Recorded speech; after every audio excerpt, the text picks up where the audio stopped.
Converting Python dict to kwargs.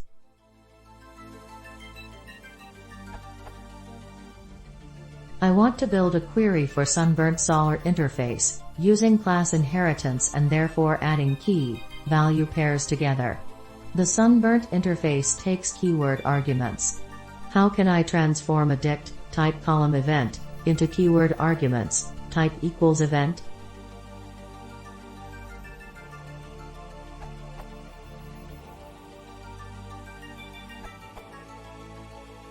Use the double star, aka double splat, operator. Is equivalent to.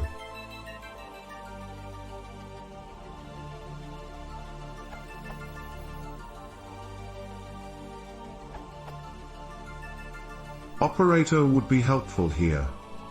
Operator will unpack the dict elements and thus, type column event, would be treated as type equals event. Func type column event is same as func type equals event, i.e. the dict elements would be converted to the keyword arguments.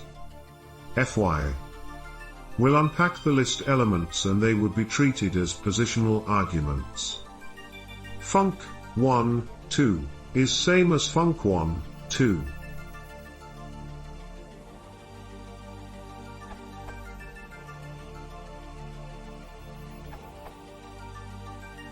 Here is a complete example showing how to use the operator to pass values from a dictionary as keyword arguments.